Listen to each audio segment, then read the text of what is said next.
ओम शांति। 20 सितंबर 2022 की साकार मुरली से होमवर्क। आज की मुरली से हम लक्ष्य लेंगे सतो प्रधान बन लक्ष्मी नारायण समान ऊंच पद पाने का पुरुषार्थ करना है। इसके लिए सारा दिन इस स्वमान में रहेंगे, मैं डबल लाइट फरिश्ता हूँ, इस दुनिया के आकर्षण से मुक्त, पुराने संस्कार, पुरानी बातों से, पुराने संबंधों से मुक्त होकर, हल्के होकर संबंध में और कर्म में आएंगे तो मन से भी हल्के रहेंगे, शरीर से भी हल्के रहेंगे। सतो प्रधान बनने के लिए आज बाबा ने कहा निर्विकारी बनो, अर्थात विकारों के साथ तुम्हें घृणा होनी चाहिए। और इसके लिए बाबा ने अटेंशन दिलवाया, देह अभिमान विकारों की जड़ है, देही अभिमानी बनो, आत्मा भाई भाई का अभ्यास करो, देह में देखते हुए भी देह में ध्यान ना जाए। दूसरा अटेंशन दिलवाया, निर्विकारी बनने के लिए संगम युग की वैल्यू को अपनी बुद्धि में रखना है। संगम युग का समय बहुत वैल्यूएबल है, ये शरीर भी बहुत वैल्यूएबल है, इसके द्वारा अभी हम पावन बनते हैं। इसलिए ना अभी टाइम वेस्ट करना है, ना झरमुई झगमुई करनी है, कोई भी विकारी कर्म नहीं करना है। दूसरी विधि बताई सतो प्रधान बनने के लिए।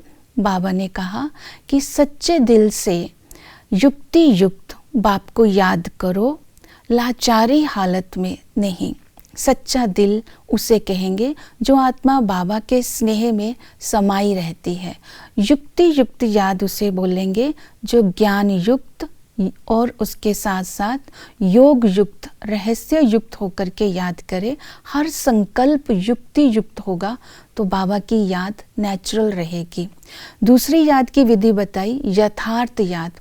बाबा जो है, जो स्वरूप है, मेरा जो स्वरूप है, उस निजी स्वरूप में स्थित होकर उसे जानकर, मानकर उसी स्वरूप में कर्म करना, संबंध में आना, ये याद शक्तिशाली याद रहेगी। इसलिए साक्षीपन की स्थिति में स्थित होकर के बाबा को अपना साथी बनाकर, स्वयं को सारथी बनकर बाबा से कनेक्शन रखेंगे तो हमारी ये याद यथार्थ याद रहेगी। इसी तरह जब हम अर्थ सहित याद करेंगे तो आत्मा के पाप कटते जाएंगे और आत्मा सतो प्रधान बनती जाएगी। संबंध से याद करेंगे तो याद नेचुरल रहेगी। तो बाबा ने कहा आज तुम मुझे अपना सच्चा दोस्त बना लो। तो ये दोस्ती का आधार ही पवित्रता है। तो सारा दिन फरिश्ता स्वरूप में खुद भी रहेंगे और बाबा को फरिश्ता स्वरूप में साथ रखेंगे।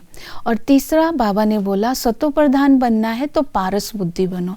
पारस बुद्धि उसे बोलेंगे जो समझदार होते हैं और जो पावन बुद्धि होती है, दिव्य बुद्धि कहलाती है। तो समझदार बन करके बाबा को याद करना है, अर्थात पारस का काम होता है लोहे को भी सोने में बदल देना। अपने निजी स्वरूप में स्थित होकर के व्यर्थ बातों को समर्थ में परिवर्तन करके स्वयं को हल्के रखना और ज्ञान की अपनी बुद्धि में धारणा करके पारस बनेंगे तो सतयुग में हम सतो प्रधान लक्ष्मी नारायण जैसा पद पाएंगे, सोने के महल होंगे। और सतो प्रधान बनने के लिए बाबा ने नॉलेजफुल बनने के लिए कहा कि पढ़ाई पर अटेंशन दो, पढ़ाई रुचि से पढ़नी है, पढ़ाई में झुटका नहीं खाना है, पढ़ाई के लिए भोजन का भी त्याग करना पड़े तो वो भी करना है। जब बाबा पढ़ाते हैं तो स्वयं को आत्मा समझ करके, आत्म अभिमानी होकर के सुनना है।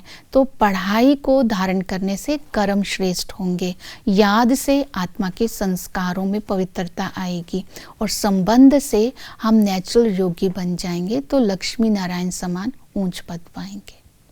ओम शांति।